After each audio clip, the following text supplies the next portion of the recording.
Isang sigaw ang pumunit sa katahimikan ng gabi sa loob ng evacuation center. Hindi sigaw ng takot sa bagyo dahil tapos na ang hagupit nito. Hindi rin sigaw ng gutom dahil kanina pa tapos mamahagi ng relief goods ang mga volunteer. Ito ay sigaw ng isang ama. Isang sigaw ng desperasyon. Hawak ni Daniel Reyes ang kanyang mundo at ang mundo niya ay unti-unting nawawala ng hininga. Lia! Anak, huminga ka. Nak, please. Ang maliit na dibdib ng 6 na taong gulang niyang anak na si Lia ay mabilis na tumataas baba, pero walang hangin na pumapasok. Ang bawat paghinga ay isang mahinang sipol, isang tunog na kinatatakutan ni Daniel ng higit pa sa kahit anong lakas ng hangin. Asthma attack. At sa lahat pa ng oras, ngayon pa kung kailan brownout at wala silang ibang ilaw, kundi ang emergency light mula sa kabilang dulo ng basketball court na ginawang kanlungan. Kanina lang, maayos pa ang lahat. Well, maayos sa paraan na posibleng maging maayos ang sitwasyon nilang lahat. Nakakulong sa isang malaking espasyo kasama ang halos 100 pamilya, amoy ng basang lupa at pinaghalong pawis. Sa labas, ang bayan nila sa baybayin ng Visayas ay nilaslas ng bagyo. Pero sa loob, kahit paano'y ligtas sila. Si Lia, na kanina'y nakakapit lang sa braso niya habang pinagmamasdan ng ibang bata, ay tila isang munting anghel sa gitna ng kaguluhan. Pero ang katahimikan ni Lia ay laging may dalang kaba para kay Daniel. Habang pinapakalma niya ang anak, gumala ang mga mata ni Daniel sa paligid. Napansin niya ang isang babae. Hindi ito mahirap mapansin. Sa gitna ng mga taong gusot ang damit at bakas sa mukha ang pagod, ang babaeng ito ay may kakaibang aura ng katahimikan. Kumikilos siya ng may disiplina, namimigay ng biskwit at dilata, pero hindi siya ngumingiti. Ang mga mata niya ay malalim, tila may sariling bagyong pinagdadaanan sa loob. At may isa pang bagay. Nakasuot ito ng itim na long-sleeved shirt at itim na gloves na abot hanggang siko. Sa ganitong init, sino ang magguguwantes? Bawat galaw niya ay tumpak at walang nasasayang. Kapag may inaabutan siya ng tulong, iniiwasan niyang magdikit ang kanilang mga balat. Para siyang anino na gumagawa ng mabuti pero ayaw mag-iwan ng anumang bakas. Hindi na ito pinansin ni Daniel. Ang mahalaga ay ang anak niya. Okay ka lang, nak? Gusto mo ng tubig? Tanong niya kay Lia. Isang tango lang ang sagot ng bata. Pero ngayon, ilang oras lang ang nakalipas, ang katahimikang yon ay naging isang bangungot. Tulong! Ang inhaler niya! Hindi ko makita! Sigaw ni Daniel. Nanginginig ang mga kamay habang kinakapa ang loob ng kanilang basang bag. Nasaan na ba yon? Dito ko lang nilagay yon. Nagsimula ng maglapitan ng ilang mga tao, mga mukhang puno ng awa pero walang magawa. Tabi? Isang boses ng babae, kalmado pero may bigat ng awtoridad. Ang narinig ni Daniel. Bago pa man siya makalingon, isang anino ang mabilis na lumuhod sa tabi niya. Ang babaeng may guwantes. Hindi pinansin ng babae ang nag-aalab na tanong sa mga mata ni Daniel. Ang buong atensyon niya ay na kay Lia. Ang kanyang mga kamay, na balot pa rin sa itim na guwantes, ay maingat na inayos ang pagkakaupo ni Lia. Itinagilid ito ng bahagya paharap para mas madaling makahinga. Iha, sabi ng babae. At sa pagkakataong ito, ang boses niya ay malumanay na, pero may diin pa rin. Makinig ka sa akin. Tumingin ka sa mga mata ko. Napilitang sundin ng namumutlang si Lia ang utos. Gagayahin mo ang paghinga ko, okay? Dahan-dahan. Papasok. Palabas. Itinapat ng babae ang kanyang kamay sa tapat ng dibdib ni Lia. Hindi dumidikit, pero sapat para maramdaman ng bata ang gabay. Napatulala si Daniel. Ang lahat ng panik sa kanyang sistema ay napalitan ng isang klase ng pagkamangha. Habang siya ay natataranta, ang babaeng ito ay parang isang bato Sa gitna ng rumaragasang ilog, matatag at hindi natitinag. Sir? Baling sa kanya ng babae, hindi inaalis ang tingin kay Leah. Himasin niyo ang likod niya. Pataas. Dahan-dahan lang. Tulungan nating mag-relax ang mga muscles niya. Parang robot na sumunod si Daniel. Ang panginginig ng kamay niya ay unti-unting nawala habang ibinubuhos niya ang kanyang atensyon sa pag-aalaga sa anak. Ayan. Yan nga, Leah. Very good. Bulong ng babae. Sa gitna ng kaguluhan, isang matandang babae ang sumigaw. May inhaler dito, sa first aid kit ng barangay. Isang tanod ang mabilis na tumakbo at iniabot ang asul na inhaler. Walang salitang kinuha ito ng babae. Ang kanyang mga galaw ay napakapamilyar, napakapraktisado. Ibinuka niya ang bibig ni Leah. Isang click, isang puff, isa pa. Ilang segundo nang nakakabinging katahimikan ang lumipas. At pagkatapos, isang malalim at buong paghinga mula kay Leah. Ang sipol sa kanyang dibdib ay nawala. Ang kulay ay unti-unting bumabalik sa kanyang mga pisngi. Napapikit siya sa pagod, pero humihinga na siya ng normal. Isang malalim na hininga ang pinakawalan ni Daniel na hindi niya namalayang pinipigil pala niya. Kasabay nito ang mga luhang nagsimulang mamuo sa kanyang mga mata. Buhay ang anak niya. Ligtas ang anak niya. Humarap siya sa babae, handang ibuhos ang lahat ng pasasalamat na kaya niyang ibigay. Salamat. Maraming salamat. Pero ang babae ay umatras na. Tila isang mailap na hayop na ayaw magpaamo. Ang focused intensity sa kanyang mga mata kanina ay nawala. Napalitan ng pamilyar na blankong tingin. Tumayo siya, handa nang umalis. Nagulat si Daniel. Ganun na lang yon? Pagkatapos iligtas ang buhay ng anak niya? Teka miss, sandali.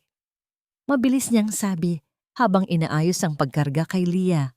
Huminto ang babae, pero hindi lumingon. Paano kita mapapasalamatan? Tanong ni Daniel. Ang boses ay basag dahil sa nag-uumapaw na emosyon. Hindi sumagot ang babae. Naglakad siya palayo. Lumingon lang ito. Isang saglit na sulyap mula sa kanyang mga matang, tila nakakita na ng napakaraming pait. Bago tuluyang naglakad at nilamon ng mas madilim na bahagi ng evacuation center. Naiwan si Daniel, yakap ang natutulog na si Leah na may isang malaking tanong sa kanyang isipan. Sino ang babaeng iyon? Ang mga panaginip ay laging nagsisimula sa tunog. Hindi imahe, hindi amoy, tunog lang. Mga putol-putol na sigaw. Ingay ng radyong wala sa tono. Tunog ng metal na kumakalampag sa kung saan. At sa ilalim ng lahat ng iyon, isang mahinang, paulit-ulit na pag-iyak. Napabalikwas ng bangon si Sandra, ang puso niya ay tumatakbo na parang hinahabol. Basa ng pawis ang kanyang leeg, at ang kumot na manipis ay nakapulupot sa kanyang mga binti. Madilim pa sa paligid, pero ang emergency light mula sa kabilang dulo ng court ay sapat na para makita niya ang sariling mga kamay. Nanginginig ang mga ito, agad niyang sinuri. Ang itim na guwantes ay suot pa rin niya, mahigpit sa kanyang balat. Ang tanging baluti na mayroon siya. Kung wala ang mga ito, pakiramdam niya'y hubad siya at walang kalaban-laban. Humugot siya ng isang malalim na hininga. Sinusubukang itaboy ang mga multo ng panaginip. Ganyan lagi. Sa araw, kaya niyang maging anino. Kaya niyang maging volunteer na walang pangalan, walang kwento. Pero sa gabi, kapag bumagsak na ang kanyang depensa, bumabalik ang mga tunog. Tumayo siya at naglakad palabas ng basketball court. Kailangan niya ng hangin.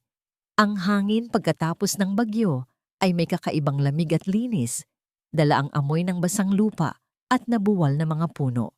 Doon, sa ilalim ng kalangitan, na unti-unti nang nagliliwanag, pinilit ni Sandra na pakalmahin ang sarili. 1, 2, 3. Huminga papasok. 4, 5, 6. Huminga palabas. Isang teknik na itinuro sa kanya noon. Noon, noong ang buhay niya ay may direksyon pa. Miss? Isang boses ang bumasag sa kanyang katahimikan. Napalingon si Sandra, handa nang umatras, handa nang magtago. Pero ang nakita niya ay ang lalaki kagabi. Si Daniel.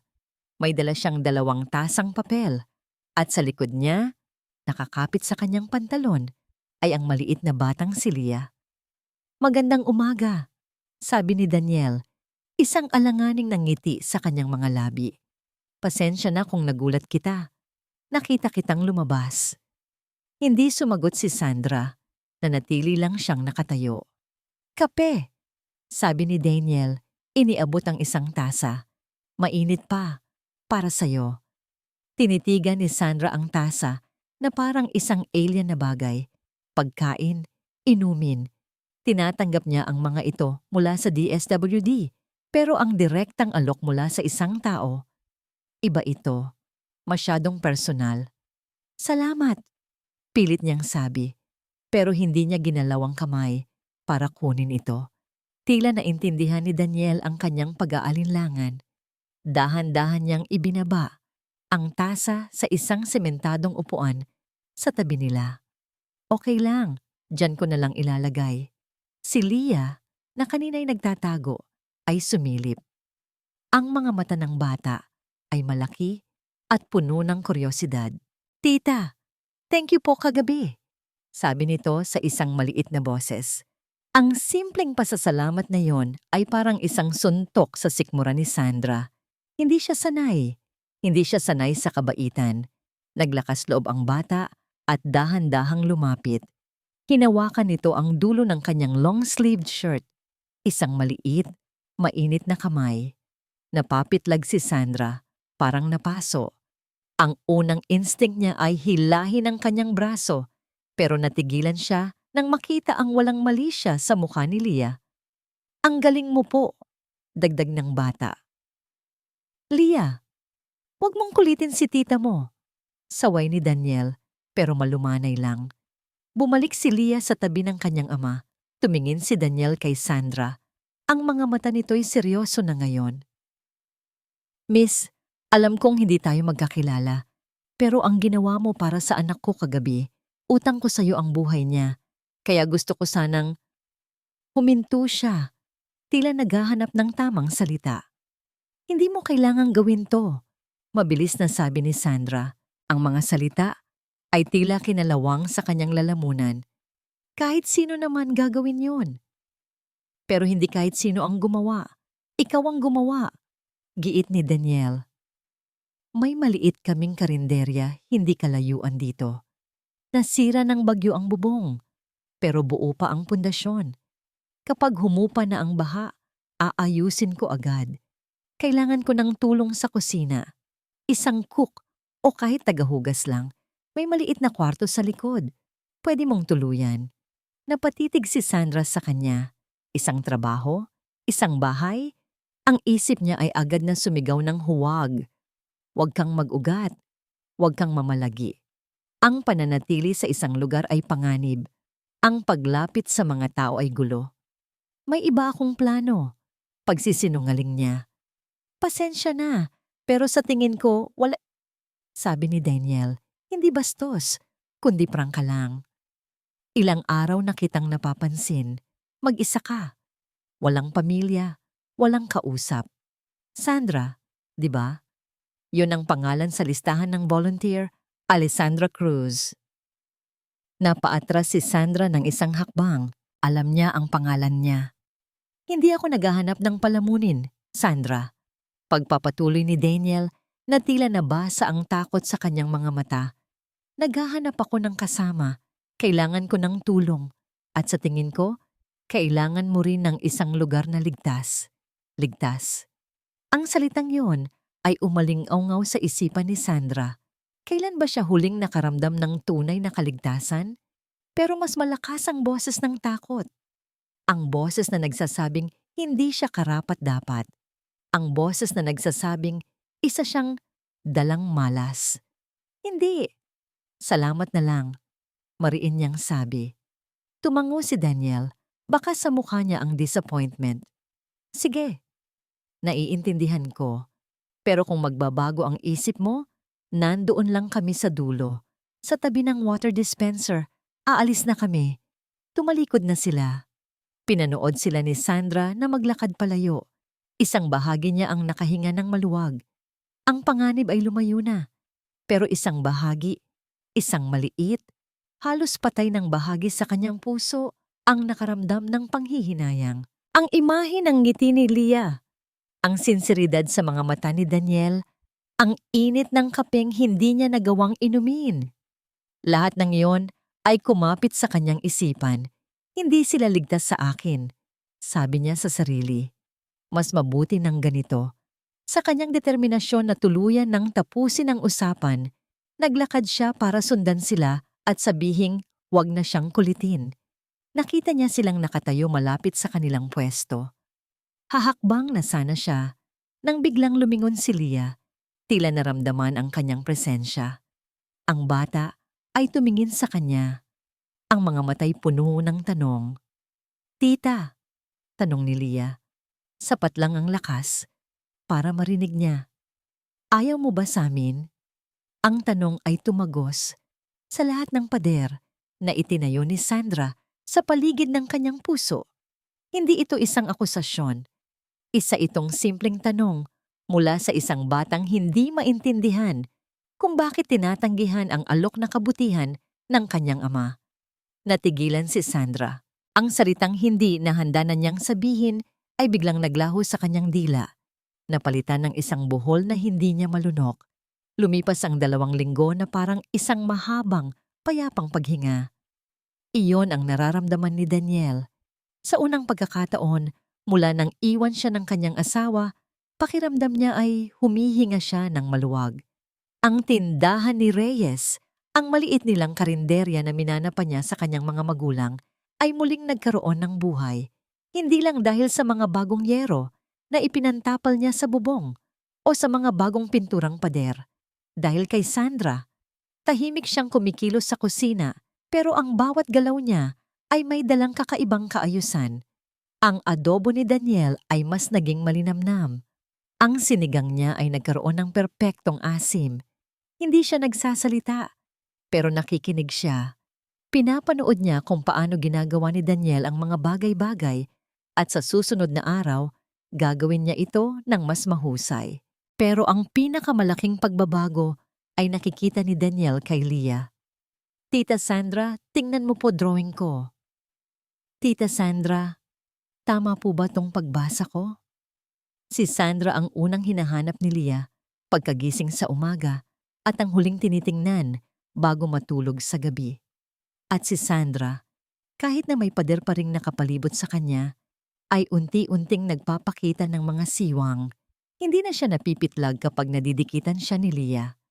Minsan, nahuhuli siya ni Daniel na nakatitig sa bata habang naglalaro ito at sa isang saglumipas ang 2 linggo na parang isang mahabang, payapang paghinga. Iyon ang nararamdaman ni Daniel. Sa unang pagkakataon, mula nang iwan siya ng kanyang asawa, pakiramdam niya ay humihinga siya ng maluwag. Ang tindahan ni Reyes, ang maliit nilang karinderya na minana pa niya sa kanyang mga magulang ay muling nagkaroon ng buhay. Hindi lang dahil sa mga bagong yero na ipinantapal niya sa bubong o sa mga bagong pinturang pader. Dahil kay Sandra. Tahimik siyang kumikilos sa kusina pero ang bawat galaw niya ay may dalang kakaibang kaayusan. Ang adobo ni Daniel ay mas naging malinamnam. Ang sinigang niya ay nagkaroon ng perpektong asim. Hindi siya nagsasalita, pero nakikinig siya. Pinapanood niya kung paano ginagawa ni Daniel ang mga bagay-bagay at sa susunod na araw, gagawin niya ito ng mas mahusay. Pero ang pinakamalaking pagbabago ay nakikita ni Daniel kay Leah. Tita Sandra, tingnan mo po drawing ko. Tita Sandra, tama po ba tong pagbasa ko? Si Sandra ang unang hinahanap ni Leah pagkagising sa umaga at ang huling tinitingnan bago matulog sa gabi. At si Sandra, kahit na may pader pa ring nakapalibot sa kanya, ay unti-unting nagpapakita ng mga siwang. Hindi na siya napipitlag kapag nadidikitan siya ni Leah. Minsan, nahuhuli siya ni Daniel na nakatitig sa bata habang naglalaro ito at sa isang saglit, may nakikita siyang bakas ng isang nangiti sa gilid ng kanyang mga labi. Isang maliit na kurba na agad ding nawawala. Pero para kay Daniel, sapat na yon. Naramdaman niyang mas madalas na siyang ngumingiti. Hindi na lang dahil kay Leah. Kailangan na nating ayusin yung bodega, sabi ni Daniel isang hapon habang nagpupunas sila ng mga mesa. Baka may mga daga nang namumuo doon. Tumangulang si Sandra, kinuha ang walis at sumunod sa kanya papunta sa maliit na bodega sa likod ng karinderya. Ang bodega ay biktima rin ng bagyo. May ilang butas sa bubong kung saan tumulo ang ulan at amoy lupa ang loob. Puno ito ng mga lumang gamit, mga kahon ng resibo at mga sirang upuan. Dahan-dahan lang, baka may mga pako, paalala ni Daniel. Nagsimula silang maglinis. Si Daniel ang nagbubuhat ng mabibigat at si Sandra naman ang masusing nag-aayos at nagwawalis. Nagtutulungan sila sa isang komportableng katahimikan. Alam mo, basag ni Daniel sa katahimikan habang sinusubukang abutin ang isang lumang kahon sa ibabaw ng aparador. Hindi ka pa rin nagkukwento tungkol sa'yo. Hindi lumingon si Sandra. Wala namang dapat ikwento. Lahat ng tao may kwento. Ngiti ni Daniel. Halimbawa ako. Alam mo bang pangarap kong maging seaman? Pero mas pinili kong manatili dito para sa karinderya at para kay Leah. Mabuti kang ama. Mahinang sabi ni Sandra. Natigilan si Daniel, iyon ang pinakamahabang sinabi nito tungkol sa kanya. Isang papuri. Gumaan ang pakiramdam niya. Salamat. Sa sobrang gaan ng pakiramdam niya, sinubukan niyang magbiro. Ikaw? Anong pangarap mo? Huwag mong sabihing maging volunteer habang buhay na nakaguwantes? Hindi ito ngumiti. Okay, wrong move Daniel, sabi niya sa sarili. Para maiba ang usapan, itinuro niya ang kahon na sinusubukan niyang abutin.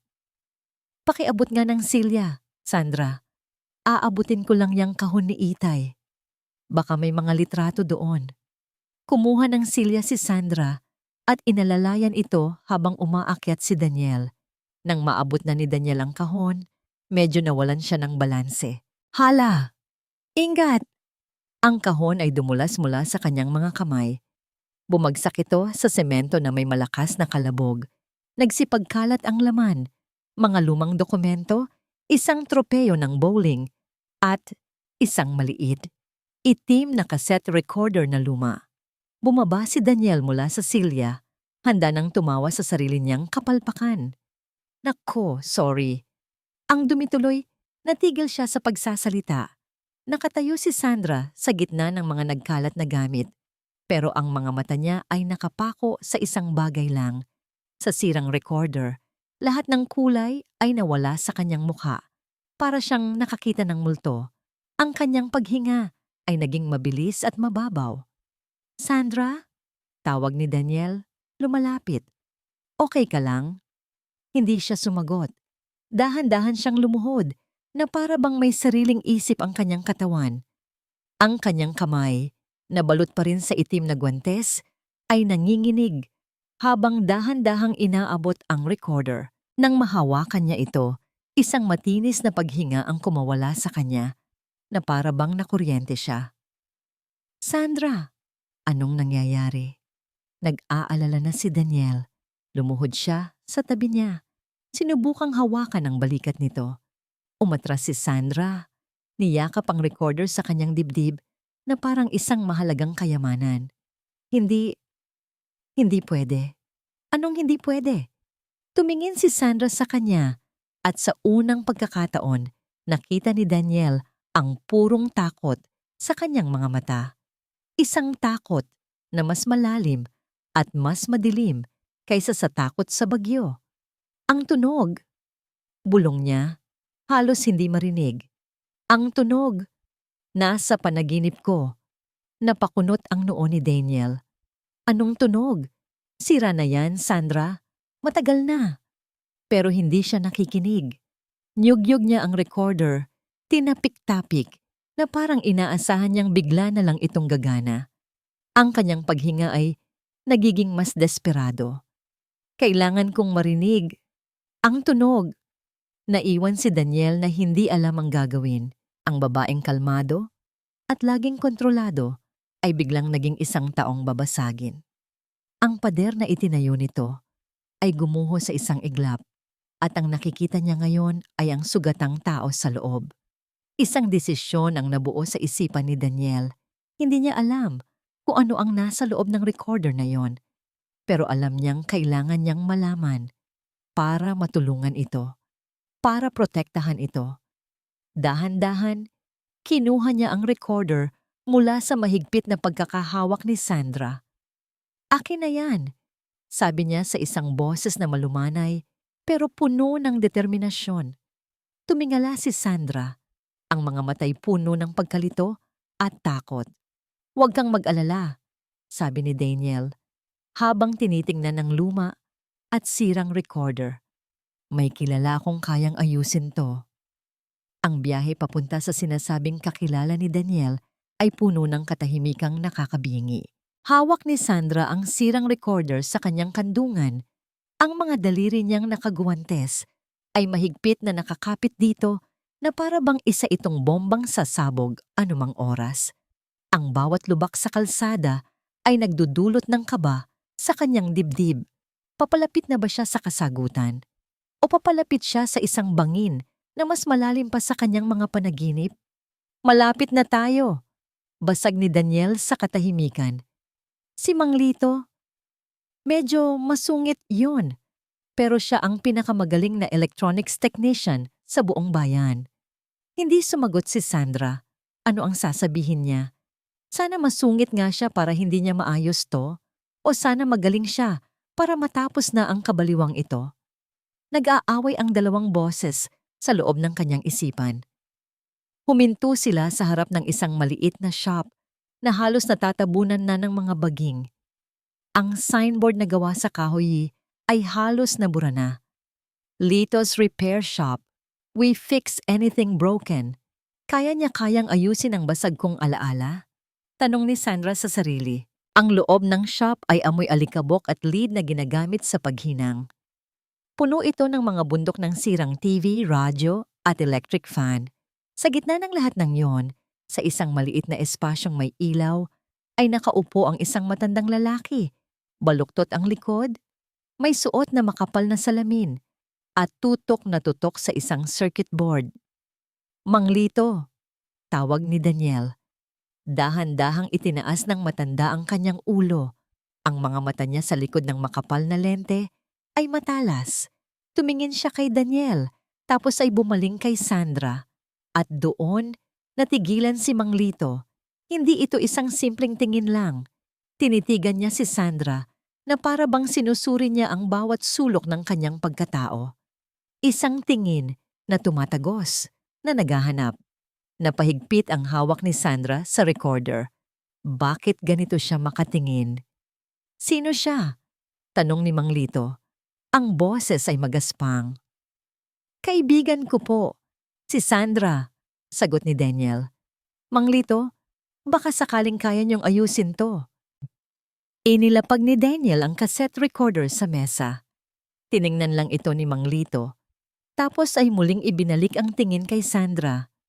Para saan pa't aayusin ang ganito kalumang basura? Mahalaga sa kanya. Simpleng sagot ni Daniel. Kinuha ni Mang Lito ang recorder, kinilatis ito sa kanyang mga kamay na sanay na sa mga alambre at tornilyo. Binuksan niya ang takip ng baterya. Tiningnan ang tape mechanism. Hindi siya nagsalita ng ilang minuto. Para kay Sandra, ang bawat segundong lumilipas ay parang isang oras. "Subukan ko," sabi sa wakas ni Mang Lito. Hindi pa rin inaalis ang paminsan-minsang pagsulyap kay Sandra. Pero walang kasiguraduhan. Balikan niyo na lang. Sa biyahe pabalik, mas gumaan ang hangin sa loob ng sasakyan. Pero ang katahimikan ay nanatili. Si Sandra ay nakatingin lang sa labas ng bintana. Pinapanood ang mga nagdadaang puno at bahay na inaayos pa. "Huwag mong isipin masyado," sabi ni Daniel. "Kung hindi niya kaya, hahanap tayo ng iba." Paano kung ayoko na palang malaman?" Bulong ni Sandra, mas para sa sarili niya kaysa para kay Daniel. Narinig siya ni Daniel. "Minsan, kailangan nating harapin ang mga bagay na kinatatakutan natin para makalaya tayo. Hindi mo naiintindihan." "Siguro nga," pag-amin ni Daniel. "Pero alam ko ang pakiramdam ng may tinatakasan." Sandali siyang tumahimik. "Ang asawa ko, hindi siya namatay. Iniwan niya kami. Isang araw, nagpaalam siyang pupunta sa syudad para maghanap ng mas magandang trabaho. Hindi na siya bumalik.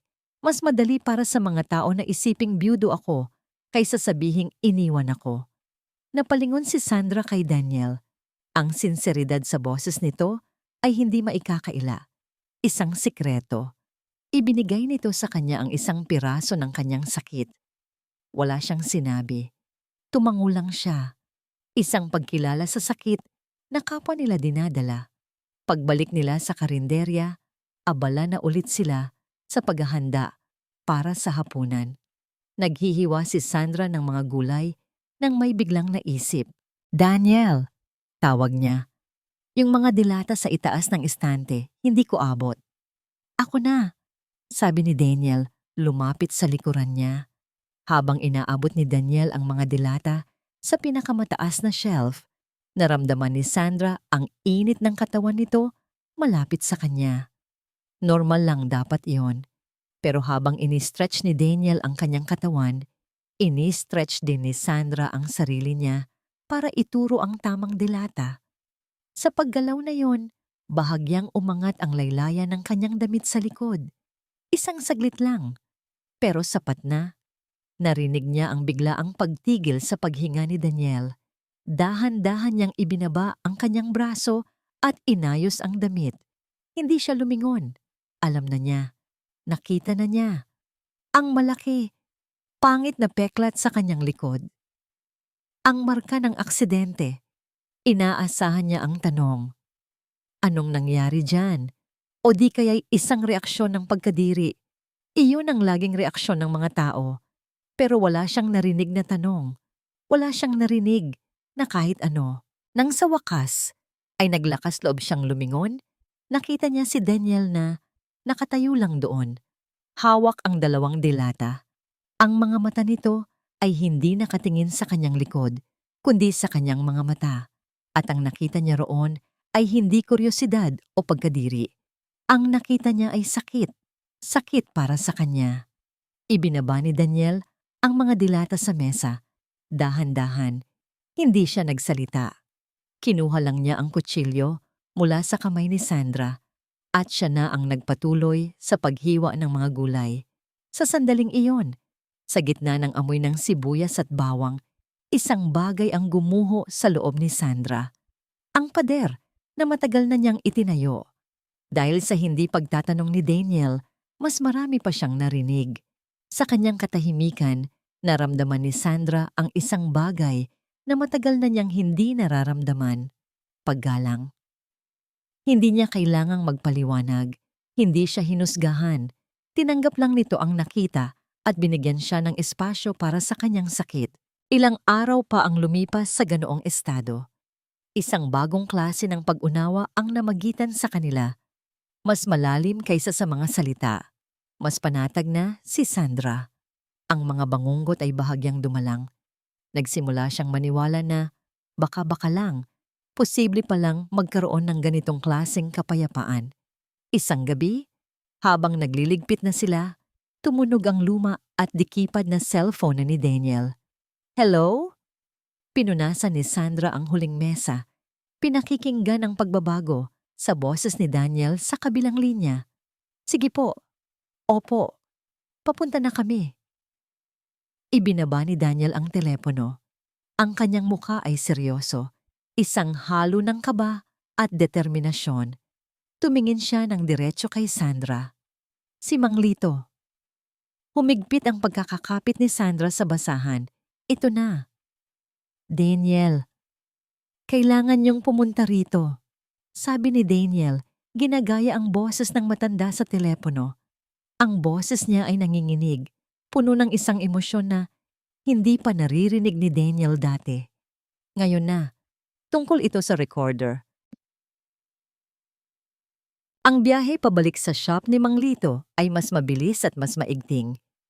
Kung kanina'y pag-aalinlangan ang dala ni Sandra, ngayon ay isang klase ng determinasyon na may bahid ng takot ang mababasa sa kanyang mukha. Hindi na siya nagsalita, pero ang paraan ng pagkakakuyom ng kanyang mga kamao ay nagsasabi ng lahat. Para kay Daniel, isa lang ang tumatakbo sa isip niya. Ano man ang laman niyan, haharapin namin ng magkasama. Pagdating nila, ang shop ni Mang Lito ay madilim, maliban sa isang maliit na ilaw sa kanyang mesa. Nakaupo ang matanda, pero hindi siya nag-aayos ng kung ano. Nakatitig lang siya sa cassette recorder na nasa harap niya, na ngayon ay nakakonekta na sa isang maliit na speaker. Nang makita sila ni Mang Lito, tumayo ito. Ang kanyang mga mata ay namumula at may kakaibang bigat sa bawat galaw niya.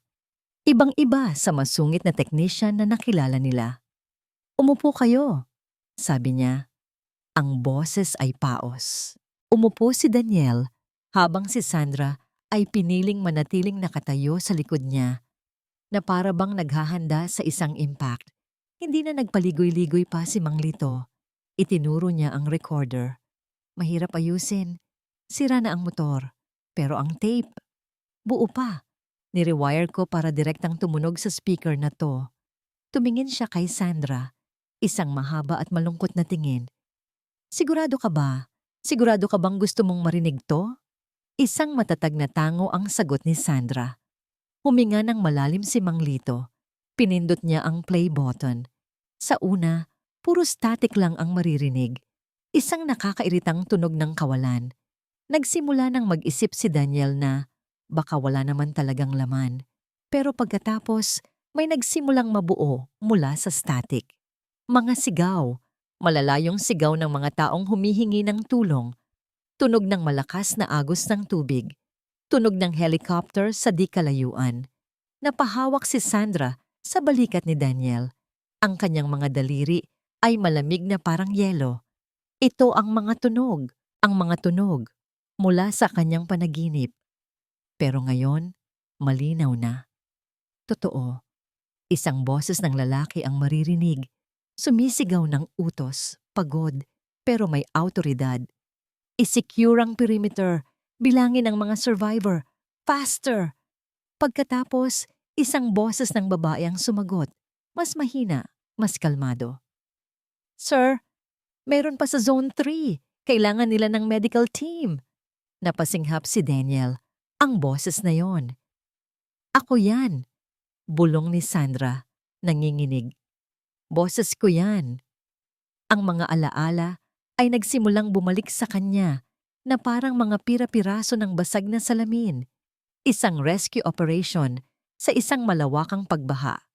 Nakauniporme siya, basang-basa, pagod. Sumunod ang boses ng lalaki kanina, mas malapit na ngayon sa recorder. Ang boses niya ay malamig at walang emosyon, kahit sa gitna ng kaguluhan. "Cruz, anong final count mo sa mga casualty sa area mo?" "Sir, base sa bilang ko at sa report ng mga residente, nasa 32 po. 27 confirmed, 5 missing presumed dead." Isang mahabang katahimikan. Pagkatapos, ang boses ng lalaki ay bumaba. Naging isang mapanganib na bulong. "Negative, Cruz. Ang official report ay 15 lang. 15 casualty. Naintindihan mo?" Narinig ni Daniel ang pagtutol sa boses ni Sandra sa recording. "Pero Sir Marco, hindi po yan tama. Ang dami pa pong hindi natin naaabot. Kasalanan natin to. Huli na dumating ang tulong." "Sir Marco," ang pangalan ay tumatak sa isipan ni Daniel. Ang boses ni Marco ay biglang naging matigas na parang bakal. "Ang utos ko ay utos. Sundalo ka. Sumunod ka lang. Isang pagkakamali mo lang ng salita, Sisirain ko hindi lang ang karir mo, kundi ang buong buhay mo. Malinaw? Ang sunod na narinig nila ay ang tunog ng pag-iyak. Ang mahinang paulit-ulit na pag-iyak mula sa panaginip ni Sandra. Iyak niya pala iyon. I can't. I won't do it, sir. Pagkatapos nyon, nagkaroon ng tunog ng pag-agaw sa recorder.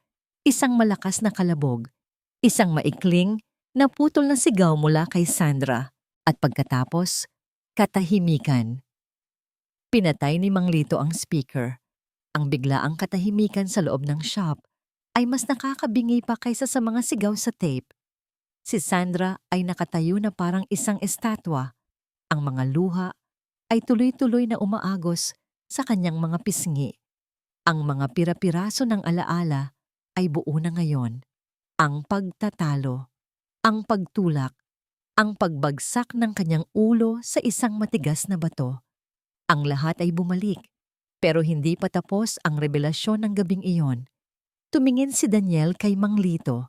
Ang matanda ay nakayuko, ang kanyang mga balikat ay nanginginig. Umiiyak ito. Mang Lito, anong... Dahan-dahang itinaas ni Mang Lito ang kanyang ulo. Kumuha siya ng isang luma at kupas na litrato mula sa kanyang pitaka at ipinatong ito sa mesa. Ang litrato ay ng isang batang babae, nakangiti, nakauniforme ng nurse.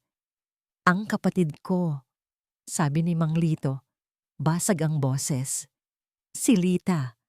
Volunteer nurse siya noong araw na yon. Na-assign siya sa Zone 3.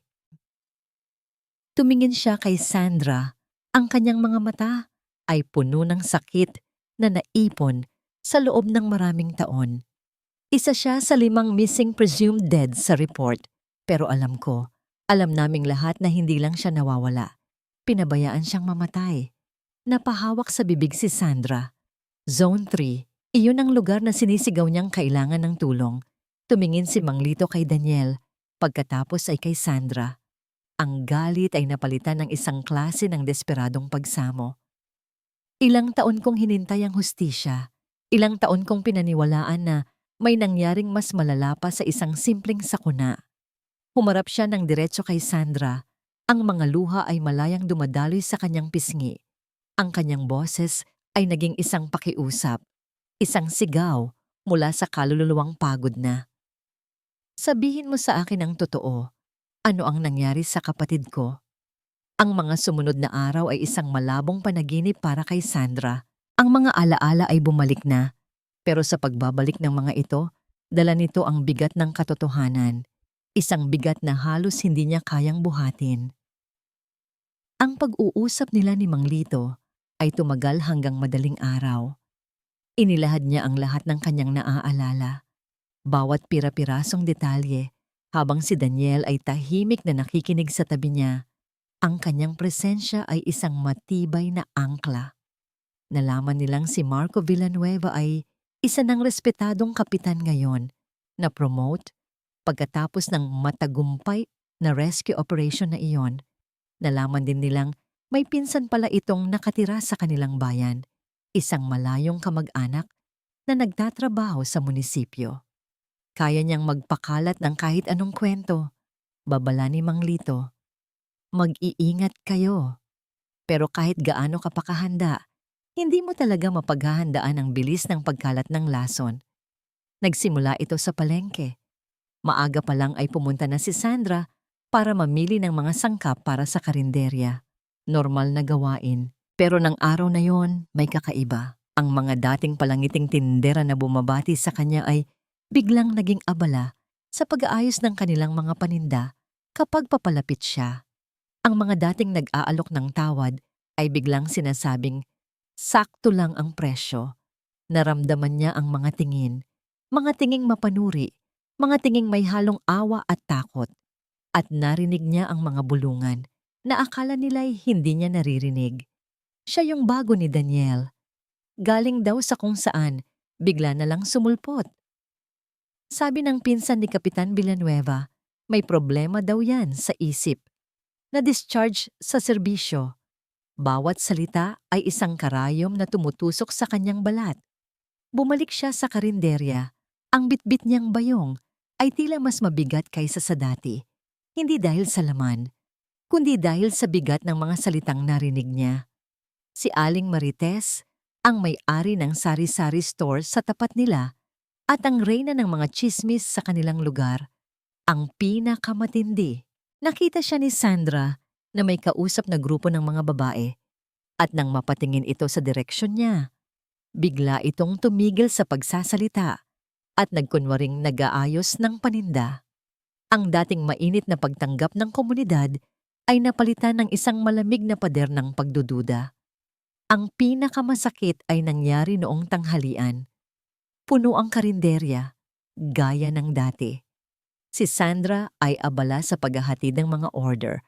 Lumapit siya sa mesa ng isang pamilya na regular nilang customer.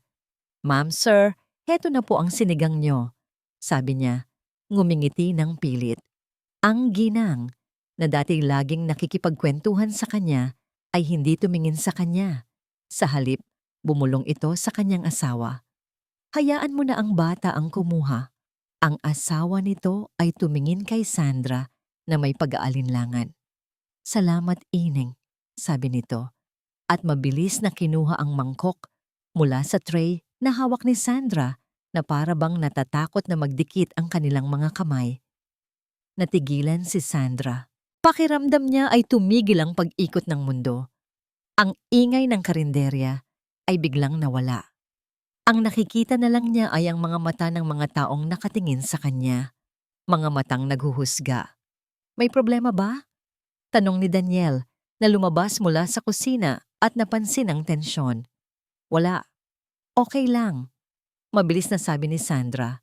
Tumalikod siya at nagmamadaling pumasok sa kusina, kung saan hindi nila makikita ang mga luhang nagsisimula ng mamuo sa kanyang mga mata.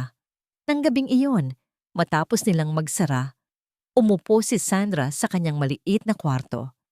Nagsimula siyang mag-impake. Isang maliit na bag lang naman ang dala niya. Madali lang. Tinupi niya ang iilang damit niya. Bawat tupi ay parang isang pagpapaalam. Ito ang dahilan kung bakit hindi ka dapat mag-ugat, sabi ng pamilyar na boses sa kanyang isipan. Nagdadala ka lang ng gulo. Sinisira mo ang buhay nila. Si Daniel, na noon ay pinapatulog si Leah, ay naramdaman siguro ang kanyang katahimikan. Kumatok ito sa pinto bago pumasok. Nakita niya ang bag sa ibabaw ng kama. Hindi siya nagulat. Sa halip, isang malalim na lungkot ang gumuhitig sa kanyang muka. "Aalis ka?" "Daniel, ito ang tama," sabi ni Sandra, hindi makatingin sa kanya. "Nakita mo kanina, naririnig mo ang mga sinasabi nila. Dahil sa akin, masisira ang negosyo mo, masisira ang buhay niyo ni Leah." "Wala akong pakialam sa negosyo," mariing sabi ni Daniel. "Pero dapat may pakialam ka," sigaw ni Sandra. Sa wakas ay tumingin sa kanya. Ang mga luha ay tumutulo na. "May anak ka. Paano kung pati si Leah idamay nila? Paano kung tuksuhin siya sa eskwela? Paano kung iwasan siya ng mga kalaro niya dahil ang kasama niya sa bahay ay isang baliw?" "Hindi ka baliw, pero yun ang tingin nila. At yun ang ipipilit ni Marco na paniwalaan ng lahat." Nilapitan siya ni Daniel. "At maniniwala ka sa kanila?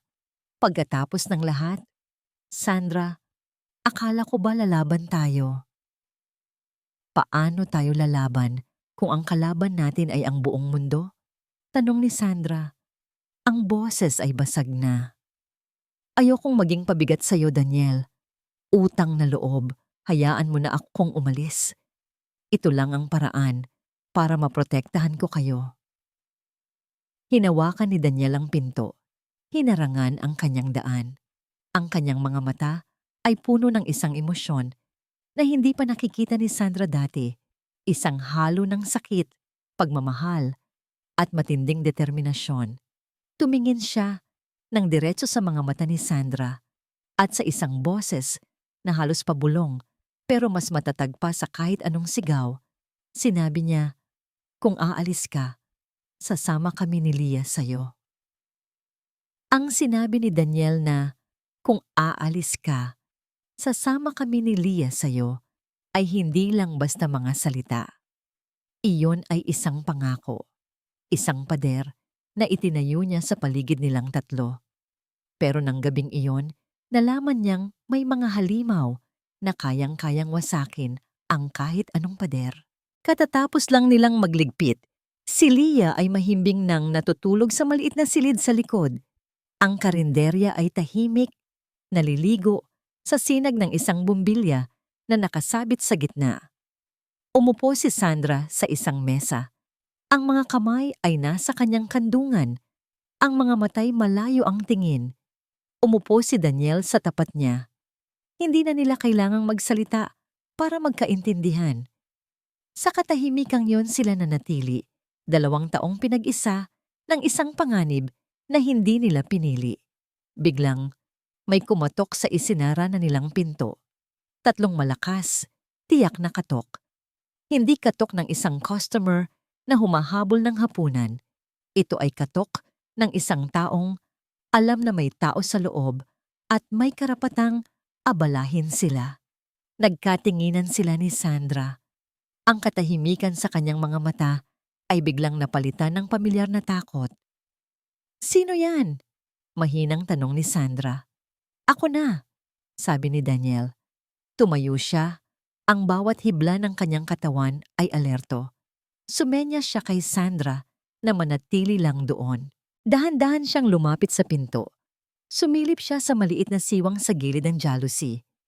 Isang lalaki ang nakatayo sa labas. Matangkad. Maayos ang tindig. Nakasuot ng puting polo shirt na plansado at madilim na slacks. Hindi ito mukhang taga doon. Sa ilalim ng ilaw ng poste sa labas, ang mukha nito ay kalmado, halos pala kaibigan pa nga.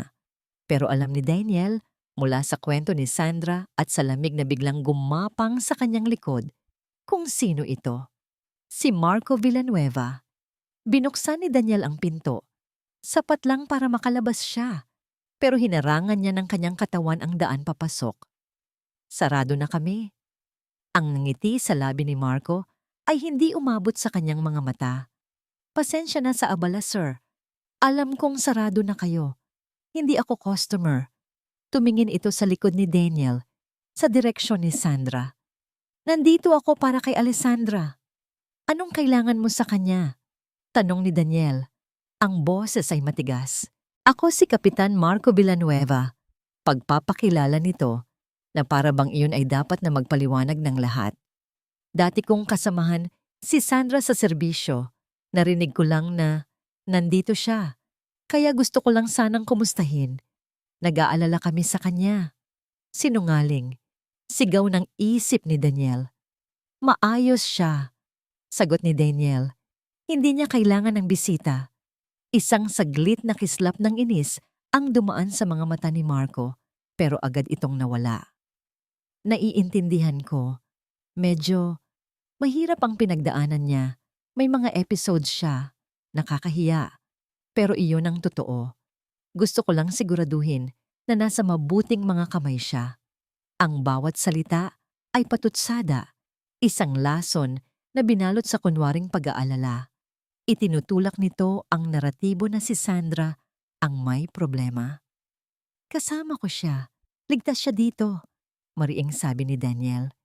Ngumiti ulit si Marco. "Mabuti naman kung ganon."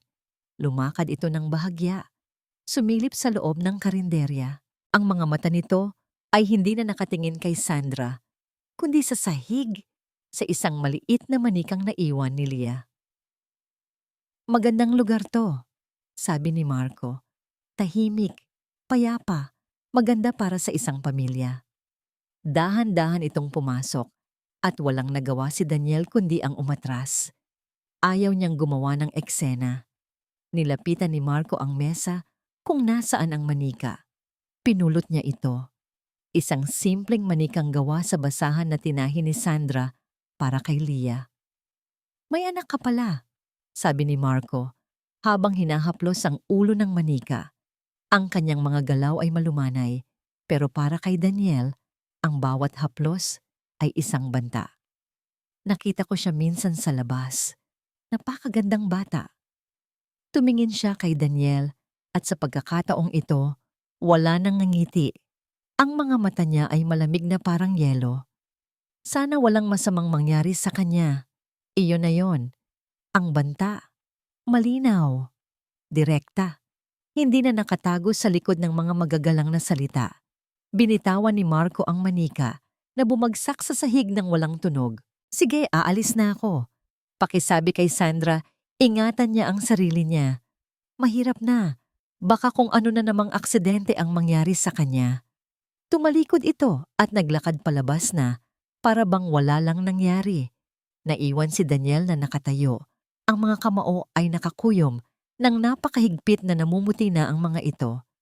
Isang mabangis na galit ang kumukulo sa loob niya.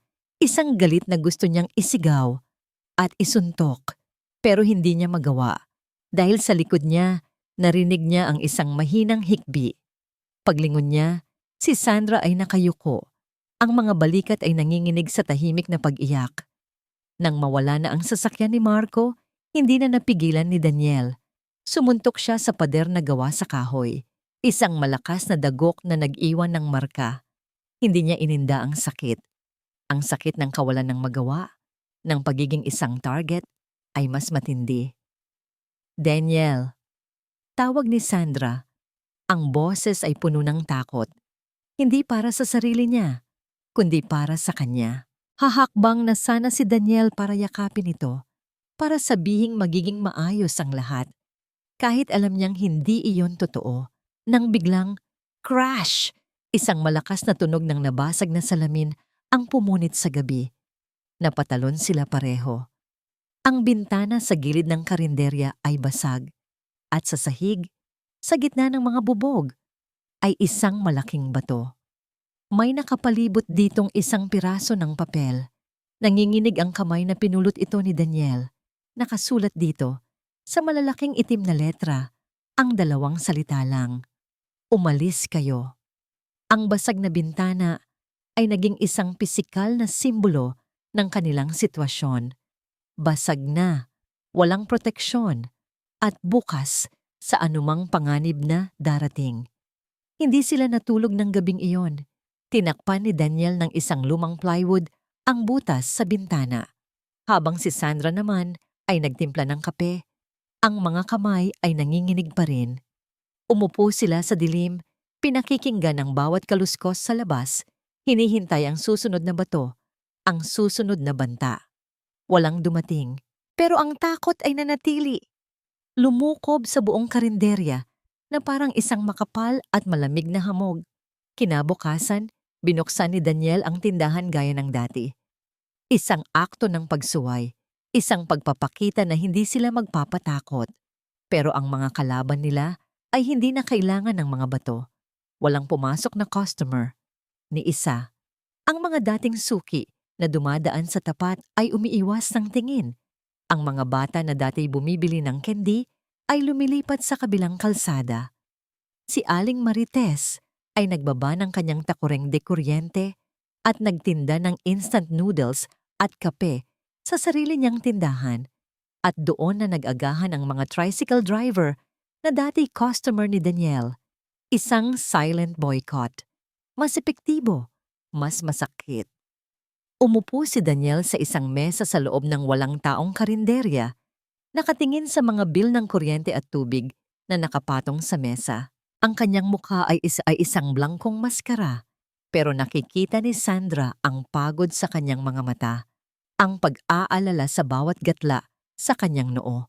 Para siyang pinapanood na dahan-dahang nalulunod, at ang bigat ng sarili niyang katawan ang humihila dito, pababa. Ako ang bigat na yon, sabi ni Sandra sa kanyang isipan. Pumasok siya sa silid kung saan natutulog si Leah. Ang bata ay mahimbing, payapa ang mukha. Walang kamalay-malay sa bagyong namumuo sa labas ng kanilang pinto. Hinaplos ni Sandra ang buhok nito, isang haplos na puno ng pagmamahal at sakit. Dahil sa kanya, ang inosenteng batang ito ay nasa panganib. Ang ama nitong handang ibigay ang lahat para sa kanya, ay nalalagay sa alanganin. Hayaan mo akong iligtas ka sa paraang alam ko. Ang mga salitang iyon ay biglang nabuo sa kanyang isipan. Isang desisyon, isang sakripisyo. Dumating ang gabi. Nagluto si Sandra ng hapunan, ang paborito ni Leah na tinolang manok. Kumain silang tatlo na para bang isang normal na gabi lang. Nagbasa siya ng kwento para kay Leah hanggang sa makatulog ito. Hinalikan niya ang noo ng bata. Paalam, munting anghel. Bulong niya. Lumabas siya ng silid. Naabutan niya si Daniel na naghuhugas ng mga plato. Ako na dyan, sabi niya. Kinuha ang basahan. Hindi, okay lang. Ako na, sagot ni Daniel. Hindi tumitingin. Magpahinga ka na. Mahaba ang araw bukas. Hindi para sa akin, isip ni Sandra. Hindi na siya nakipagtalo. Pumasok siya sa kanyang kwarto at isinara ang pinto. Hindi na siya nag-impake. Wala naman siyang dapat dalhin. Ang buhay na sinubukan niyang buuin dito ay hindi naman talaga sa kanya. Hiram lang. Kumuha siya ng isang piraso ng papel mula sa lumang notebook ni Leah. Isang lapis at nagsimula siyang magsulat. Ang mga salita ay mahirap, bawat letra ay parang tinik. Daniel, patawad. Sinubukan kong maniwala na kaya nating lumaban, pero hindi ko kayang isugal ang buhay ninyo ni Leah. Mas mahalaga kayo kaysa sa kahit anong laban. Salamat sa lahat. Salamat sa pagbibigay mo sa akin ng tahanan, kahit pansamantala lang.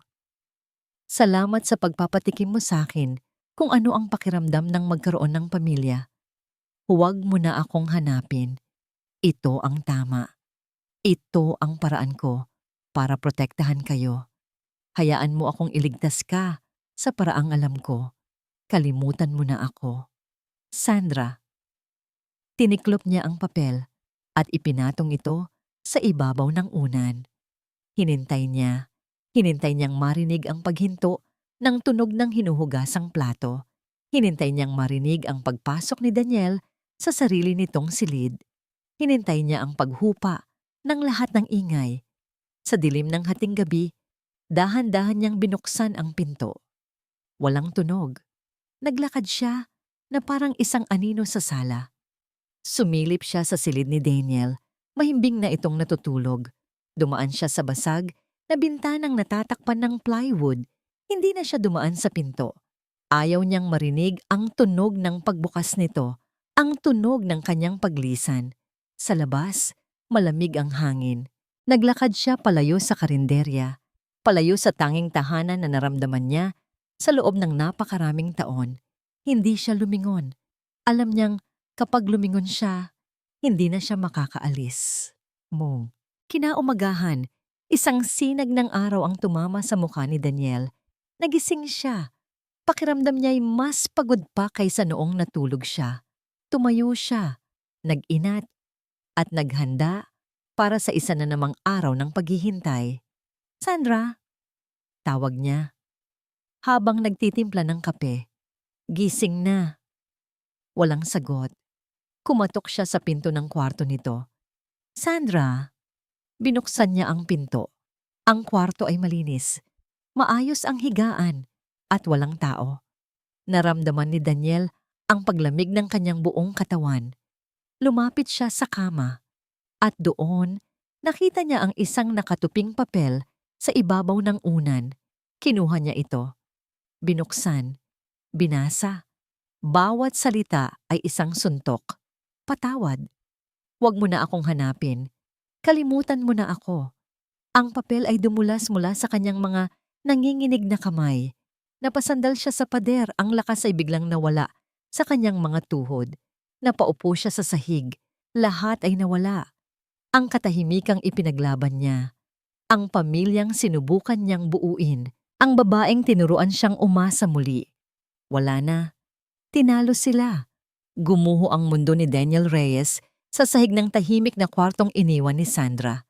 Ang mga sumunod na oras ay lumipas na parang isang panaginip na ayaw kang gisingin. Nakaupo lang si Daniel sa sahig ng kwarto ni Sandra. Hawak ang sulat. Paulit-ulit na binabasa na para bang sa susunod na pagbasa ay mag-iiba ang mga salita. Pero hindi. Ang bawat letra ay nanatiling isang paalam. Isang maliit na kamay ang humawak sa kanyang balikat. Papa, nasaan po si Tita Sandra? Tumingala si Daniel at nakita si Leah. Kagigising lang, ang mga matay puno ng pag-aalala. Paano niya sasabihin? Paano niya ipapaliwanag na ang taong nagbalik ng nangiti sa kanilang mga labi ay umalis na para protektahan sila? Bago pa man siya makasagot, may kumatok sa pinto. Hindi na ito nag-abalang tumayo. Hahayaan na lang niya kung sino man iyon. Wala na siyang pakialam. Pero ang pinto ay bumukas. Si Mang Lito. Daniel, sabi ng matanda. Ang boses ay nag-aalala. Nakita niya ang itsura ni Daniel, ang sulat sa kanyang kamay, ang bakanteng kwarto. Naintindihan niya agad. Umalis siya. Hindi iyon tanong. Tumangulang si Daniel, hindi makapagsalita. Pumasok si Mang Lito at umupo sa sahig sa tabi niya. Hindi siya nagsalita agad.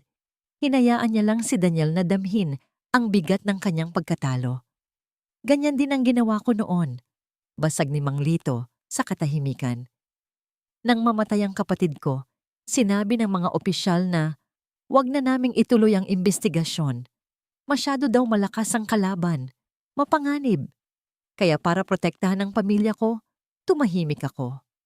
Tumingin siya kay Daniel, ang mga matay puno ng isang pagsisisi na dala niya sa loob ng maraming taon. At iyon ang pinakamalaking pagkakamali sa buong buhay ko.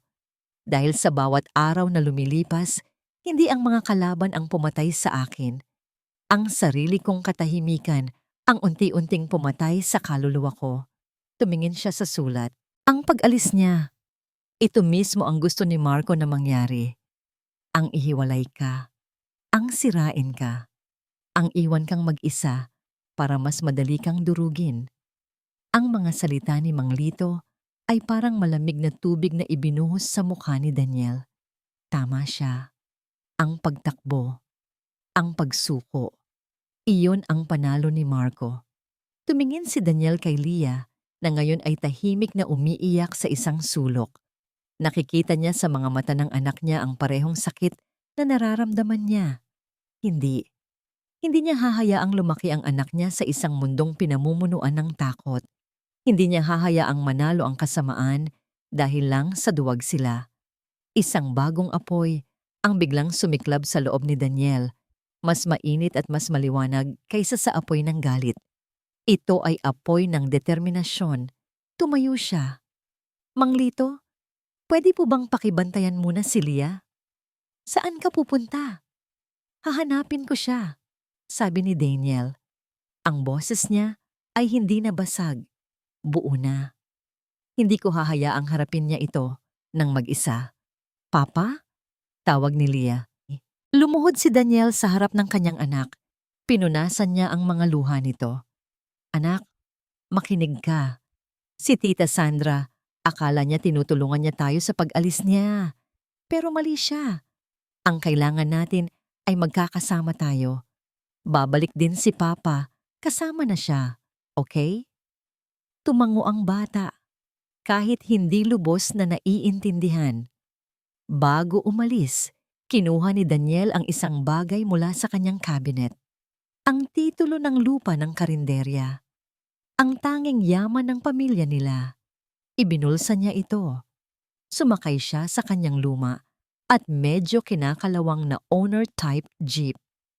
Saan siya pupunta? Iisa lang ang bus terminal sa kanilang bayan. Kung aalis si Sandra, doon lang ang daan niya. Pinaandar niya ang jeep. Ang makina ay umuungol bilang sagot sa kanyang pagmamadali. Ang bawat metro na tinatakbo niya sa kalsada ay isang metro palayo sa pagsuko. Narating niya ang terminal. Maalikabok, maingay. Puno ng mga taong paalis at dumarating. Sinuyod ng kanyang mga mata ang buong paligid. Mga pamilyang naghahatiran, mga tindera ng tubig at chicharon. At doon, sa isang sulok, Nakaupo sa isang mahabang upuang kahoy, nakatalikod sa lahat. Si Sandra. Maliit siyang tingnan sa gitna ng karamihan. Nakaupo lang siya. Hawak ang kanyang maliit na bag, naghihintay ng bus na maglalayo sa kanya. Pero ang tindig niya ay tindig ng isang taong wala namang talagang gustong puntahan. Dahan-dahan siyang nilapitan ni Daniel. Ang bawat hakbang ay mabigat. May bus papuntang Maynila sa loob ng 10 minuto. Sabi niya mula sa likuran nito. Napapitlag si Sandra. Dahan-dahan siyang lumingon at ang gulat sa kanyang mga mata ay agad na napalitan ng sakit. Daniel, anong ginagawa mo dito? Sinabi mong kalimutan ka na namin. Pagpapatuloy ni Daniel. Sorry, pero hindi kaya ng anak ko. At lalong hindi ko kaya. Tumayo si Sandra. Hindi mo naiintindihan. Ginagawa ko to para sa inyo. Hindi. Ginagawa mo to para takasan na naman ang laban. Diretsahang sabi ni Daniel. At naiintindihan ko kung bakit. Pero tapos na ang pagtakbo ng mag-isa, Sandra. Tapos na. Lumapit siya. Isang hakbang na lang ang pagitan nila. Ang ingay ng terminal ay tila naglaho. Sila na lang dalawa ang naroon. Ang laban na to, hindi na to tungkol sa'yo lang o tungkol sa kapatid ni Mang Lito. Laban na rin namin to. Laban na to ng pamilya natin. Hinawakan niya ang kamay nito. Malamig. Kaya uuwi ka at sabay tayong lalaban. Nagsimulang umiling si Sandra. Ang mga luha ay muling namumuo. Pero ang karinderya, ang buhay niyo. Ang karinderya, papel lang yan, sabi ni Daniel at inilabas mula sa kanyang bulsa ang titulo ng lupa. Ang buhay ko, walang kulay kung wala kayo ni Leah. Ikaw, Sandra, ikaw ang kulang sa pamilya namin at hindi ako papayag na talikuran mo kami, na talikuran mo ang sarili mo. Itinaas niya ang kanyang kamay, isang paanyaya. Hawakan mo ang kamay ko, Sandra. Tumingin si Sandra sa kamay ni Daniel. Isang kamay na magaspang dahil sa pag-aayos ng mga bangka at pagbubuhat ng mga sako ng bigas. Isang kamay na nagpatulog sa anak niya. Isang kamay na nag-alok sa kanya ng kape sa unang araw nila. Isang kamay na nangangako ng lakas at pananatili. Sabay tayong lalaban. Ulit ni Daniel. Ang boses niya ay puno ng paninindigan. Ang bus, papuntang Maynila, ay bumusina. Isang hudyat ng pag-alis. Pero hindi na yon narinig ni Sandra. Dahan-dahan, sa harap ng maraming tao, sa gitna ng maalikabok na terminal, itinaas niya ang kanyang kamay.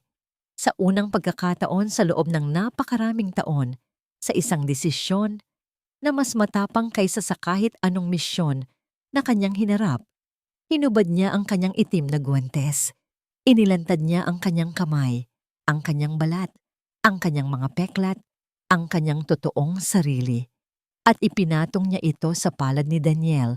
Sabay silang naglakad palayo sa bus, palayo sa pagtakas at pabalik sa laban. Ang kanilang unang hantungan, ang opisina ng isang human rights lawyer sa kabilang bayan. Ang opisina ng abogado ay maliit, masikip, at puno ng mga folder na tila naglalaman ng bigat ng mundo. Si Attorney Lorna Chavez ay isang babaeng nasa edad 50, may matalas na mga mata at boses na kalmado pero hindi matitinag. Sa loob ng 2 oras, nakinig siya. Nakikinig siya habang si Sandra, sa unang pagkakataon, ay inilahad ang buong kwento ng walang putol. Ang kanyang boses ay nanginginig sa simula, pero unti-unting tumatatag sa bawat salitang binibitawan niya. Nakikinig siya habang isinasalaysay ni Mang Lito ang kanyang sariling paghahanap ng hustisya. Nakikinig siya habang si Daniel ay nagpapatunay sa lahat ng nangyari sa kanilang bayan. Ipinatong nila ang lahat ng kanilang baraha sa mesa. Ang cassette recorder, ang kupas na litrato ni Lita, ang medical report ng aksidente ni Sandra na nakuha ni Attorney Chavez mula sa military archives at ang titulo ng lupa ni na Daniel bilang pambayad sa serbisyo. Nang matapos ang lahat, sumandal si Attorney Chavez sa kanyang upuan. Tiningnan niya silang tatlo. Ang recorder na ito ang ating smoking gun, sabi niya. Tinuturo ang luma at maliit na aparato. Pero ang tunay nating lakas ay ang tapang ninyo. Handa na ba talaga kayo dito? Dahil kapag sinimulan natin to, wala nang atrasan. Tumingin si Sandra kay Daniel. Ngumiti ito sa kanya. Isang nangiting nagsasabing, kasama mo ako. Tumingin siya kay Mang Lito na tumango ng may determinasyon. Handa na po kami, sabi ni Sandra. Ang boses ay buo at walang pag-aalinlangan. At nagsimula na nga ang laban. Mabilis ang mga pangyayari. Isang formal na kaso ang isinampa. Ang audio recording, matapos suriin ng mga eksperto, ay idineklarang autentiko. Ang testimonya ni Sandra, na sinuportahan ng medical report at ng testimonya ni Mang Lito, ay lumikha ng isang malakas na naratibo ng cover-up at pag-abuso sa kapangyarihan. Ang balita ay sumabog. Isang umaga, habang nag-aayos sila ng karinderya, hindi pa sila nagbubukas, pero nililinis nila ito araw-araw bilang simbolo ng pag-asa. Isang news reporter mula sa isang national TV network ang dumating. Sa unang pagkakataon, si Sandra, na dating nagtatago sa likod ng mga guwantes at katahimikan, ay humarap sa kamera. Hawak ni Daniel ang kanyang kamay sa likod ng kamera. Ang init nito ay nagbibigay sa kanya ng lakas. Sinabi niya ang kanyang katotohanan. Ang epekto ay parang isang malaking alon. Si Kapitan Marco Villanueva ay inaresto sa loob mismo ng kanyang opisina sa kampo. Ang mga kamera ay nandoon para kuhanan ang paglagay ng posas sa kanyang mga kamay. Ang dating itsura ng kayabangan at kapangyarihan ay napalitan ng gulat at hindi makapaniwalang galit. Ang maskara niya ay tuluyan ng natanggal. Ang balita ay kumalat sa kanilang maliit na bayan na parang apoy. Ang mga dating nagbubulungan ay biglang tumahimik.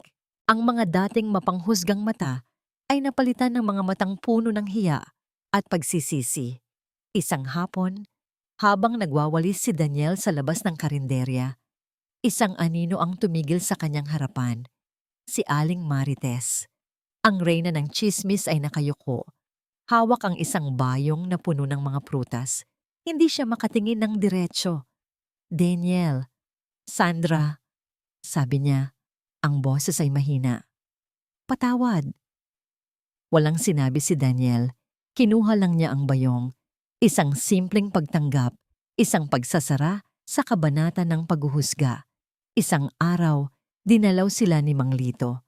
May dala siyang isang buke ng puting bulaklak. Para kay Lita. Sabi niya, ang mga mata ay may luha. Pero sa pagkakataong ito, luha ng kapayapaan. Kanina, pumunta ako sa puntod niya. Sa unang pagkakataon, naramdaman kong natahimik na siya. Natahimik na rin ako. Nagpasalamat siya ng paulit-ulit bago umalis. Isang taong sa wakas ay nakahanap ng katarungan para sa kapatid na matagal nang nawala. Nang linggo ring iyon, habang si Sandra ay naglalakad sa palengke, ang mga tindera na dati umiiwas sa kanya ay ngumiti. Ineng Suki, sariwa ang mga gulay ko, sabi ng isa. Sandra, congrats sa'yo. Ang tapang mo. Sabi naman ng isa pa, hindi na siya ang babaeng may problema. Siya na ngayon si Sandra, ang babaeng lumaban. Isang gabi, matapos ang isang mahabang araw ng pagharap sa mga abogado at reporter, umupo sila ni Daniel sa labas ng karinderya, nakatingin sa mga bituin. Natatakot pa rin ako minsan, pag-amin ni Sandra. Ako rin, sabi ni Daniel. Pero hindi na tayo nag-iisa sa takot na yan. Isang reporter ang nagtanong sa kanya kanina sa labas ng korte. Ano na ang susunod para sa'yo, Miss Cruz? Ang tanong ay umikot sa kanyang isipan. Ano nga ba? Tapos na ang laban para sa hustisya. Ano na ang kasunod? Tumingin siya kay Daniel, sa lalaking naniwala sa kanya noong siya mismo ay hindi na naniniwala sa sarili niya. Tumingin siya sa maliit na karinderya na naging kanlungan niya. Naisip niya si Leah na mahimbing nang natutulog sa loob. Ngumiti siya, isang tunay at payapang ngiti. Sumagot siya sa isipan niya na para bang kausap niya muli ang reporter. Uuwi na ako. Ilang buwan na ang lumipas.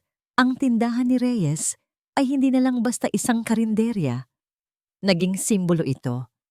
Isang lugar kung saan ang mga tao ay pumupunta hindi lang para sa masarap na adobo, kundi para masilayan ang pag-asa. Mas malakas ang negosyo ngayon kaysa dati. Ang mga dating nawalang customer ay bumalik at may dala pa silang mga bagong kakilala. Minsan, may mga taong galing pa sa ibang bayan na dumarayo para lang kumain at magpa-picture kasama si Sandra. Si Aling Marites na dati reyna ng chismis ay naging pinakamalakas nilang marketing agent. Pero para kay Daniel, ang pinakamalaking pagbabago ay hindi ang dami ng customer. Ito ay ang tunog. Ang tunog ng tawanan sa loob ng kusina. Ang tunog ng pagkanta ni Leah habang nagdodrawing sa isang mesa sa sulok. At ang tunog ng boses ni Sandra na ngayon ay malaya at walang takot. Nakikipag-usap sa mga customer, nagtatanong kung kumusta ang kanilang araw. Ito ang tunog ng isang tahanan.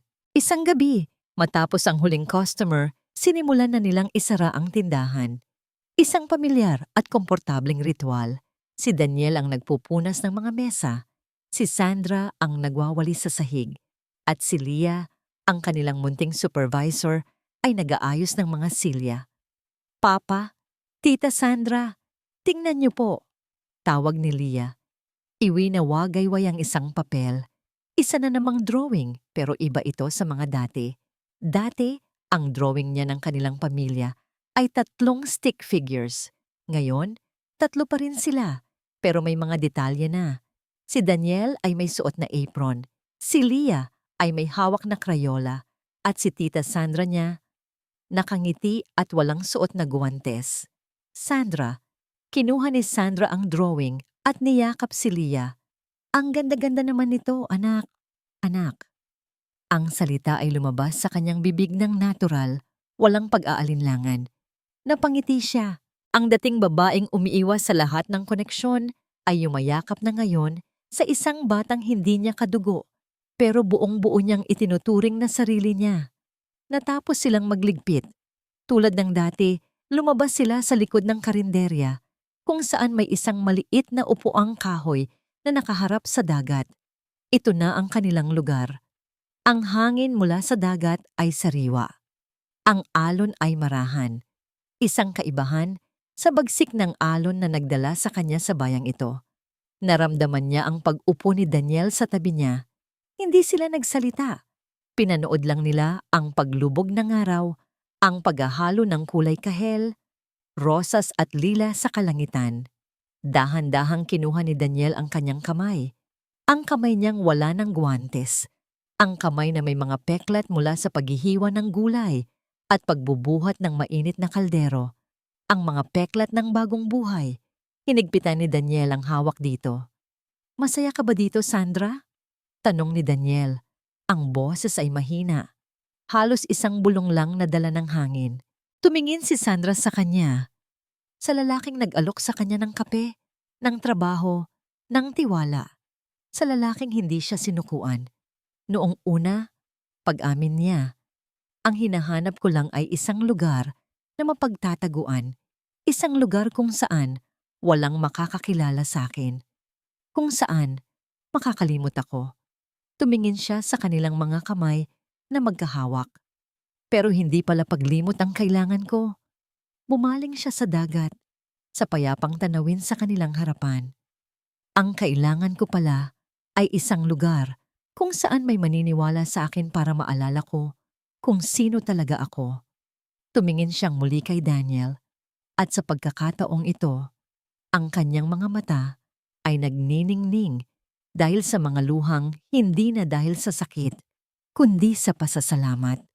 Dito Daniel, dito ako masaya. Daniel. Ang mga salitang iyon ay musika sa pandinig ni Daniel, Hinaplos niya ang likod ng kamay nito gamitin ang kanyang hinlalaki.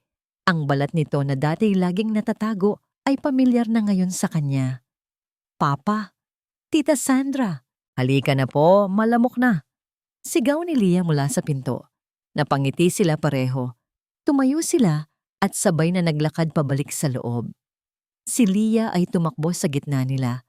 Sabay na hinawakan ang kanilang mga kamay. Habang papasok sila sa pintuan ng karinderya, ang lugar kung saan nagsimula at sinubok ang lahat, naintindihan ni Daniel. Ang paghilom ay hindi isang destinasyon. Hindi ito isang araw kung saan gigising ka at bigla na lang ay wala ng sakit. Ang paghilom ay ang mga gabing tulad nito. Ang pagpupunas ng mga mesa, ang pag-aayos ng mga silya, ang paghawak sa kamay ng mga taong nagpapatunay sa iyong hindi ka nag-iisa. Isinara nila ang pinto. Pinatay ni Daniel ang huling ilaw sa karinderya, nag-iiwan lang ng isang maliit na nightlight sa counter. Sa dilim, silang tatlo ay isang anino lang. Isang anino ng isang buong pamilya. Walang engrandeng deklarasyon ng pag-ibig. Walang mga pangakong enggrande. Mayroon lang isang simple at tahimik na katotohanan. Ang pinakamalalim na paghilom ay hindi nanggagaling sa paglimot sa sakit, kundi sa pagkakaroon ng isang taong sapat ang tiwala sa iyo para samahan kang pagdaanan ito. At habang naglalakad sila, papasok sa maliit na bahay sa likod. Magkahawak kamay, alam ni Sandra at Daniel na anuman ang dalhin ng bukas, haharapin nila ito, magkasama, bilang isang pamilya. Sa wakas, nakauwi na sila.